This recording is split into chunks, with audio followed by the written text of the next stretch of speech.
ରାଜା ଜଣେ କେଉଁଭଳି ଶାସକ ଥିଲେ? ରାଜା ଜଣେ ନ୍ୟାୟୀ, ବିଚକ୍ଷଣ ଏବଂ ପ୍ରଜାବତ୍ସଳ ଶାସକ ଥିଲେ। 2 ନମ୍ବର, ରାଜା କାହାକୁ ତାଙ୍କ ପୁଅର ପରାମର୍ଶଦାତା ଭାବରେ ବାଛିଲେ? ରାଜା ଜଣେ ସଚ୍ଚୋଟ, ନିର୍ଭୀକ ଏବଂ ସତ୍ୟବାଦୀ ଯୁବକକୁ ତାଙ୍କ ପୁଅର ପରାମର୍ଶଦାତା ଭାବରେ ବାଛିଲେ।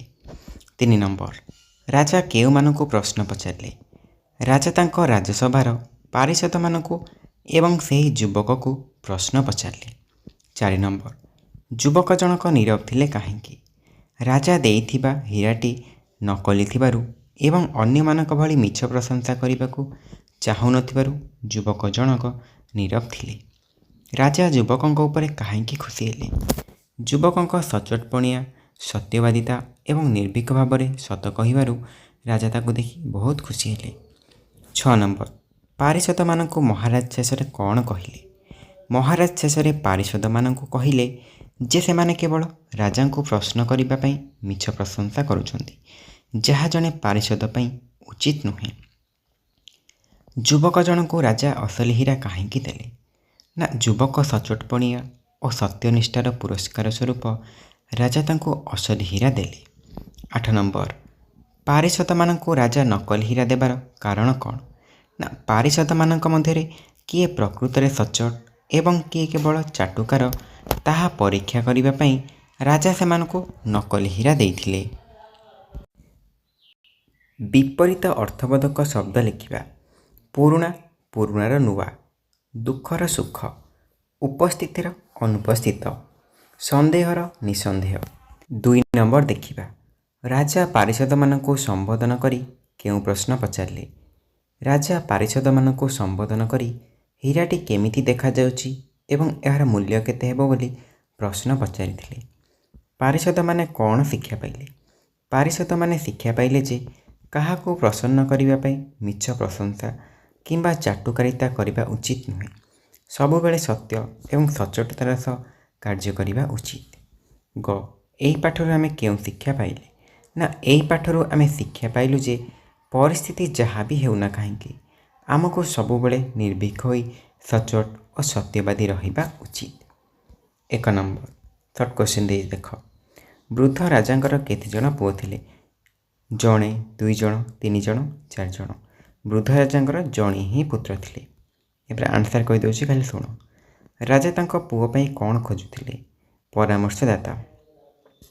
ତୁମେ କାହିଁକି ଚୁପଚାପ ଛିଡ଼ା ହୋଇଛ? ଉତ୍ତର ଦିଅ। ଏକଥା କିଏ କହିଥିଲେ? ଏକଥା ରାଜା କହିଥିଲେ।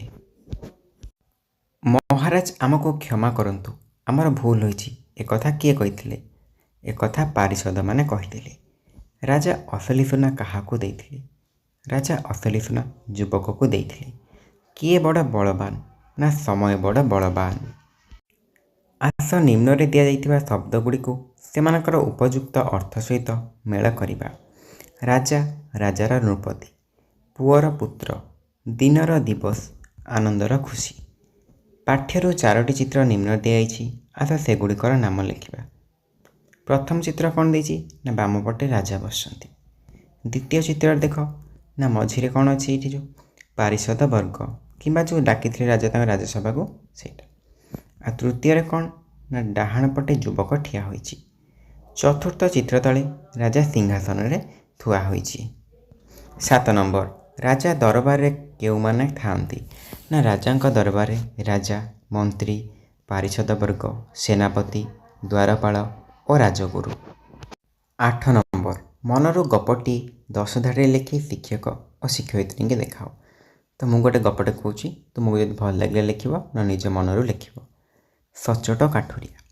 ଗୋଟିଏ ଗାଁରେ ଜଣେ ଗରିବ କାଠୁରିଆଟେ ଥିଲା। ସେ ପ୍ରତିଦିନ ଜଙ୍ଗଲରୁ କାଠ କାଟି ନିଜର ଗୁଜୁରାଣ ମେଣ୍ଟାଉଥିଲା। ଦିନେ ନଦୀ କୂଳରେ କାଠ କାଟୁଥିବା ବେଳେ ତା'ର ଲୁହା କୁରାଢ଼ୀଟି ପାଣିରେ ପଡ଼ିଗଲା।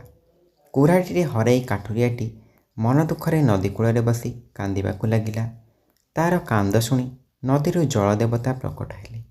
ଜଳଦେବତା ପ୍ରଥମେ ଗୋଟିଏ ସୁନା କୁରାଢ଼ୀ ବାହାର କରି କାଠୁରିଆକୁ ଦେଖାଇଲେ। କାଠୁରିଆଟି ଏହା ମୋ କୁରାଢ଼ୀ ନୁହେଁ ବୋଲି ମନା କଲା। ଏହାପରେ ଜଳଦେବତା ରୂପା ଏବଂ ଶେଷରେ ତା'ର ଅସଲି ଲୁହା କୁରାଢ଼ୀଟି ବାହାର କଲେ। ନିଜ ଲୁହା କୁରାଢ଼ୀ ଦେଖି କାଠୁରିଆଟି ବହୁତ ଖୁସି ହେଲା। କାଠୁରିଆ ଏଭଳି ସଚ୍ଚୋଟତା ରୂପ ଦେଖି ଜଳଦେବତା ତାପରେ ବହୁତ ଖୁସି ହେଲେ ଏବଂ ପୁରସ୍କାର ସ୍ୱରୂପ ସେ 3ଟି ଯାକ କୁରାଢ଼ୀ ତାକୁ ଦେଇଦେଲେ।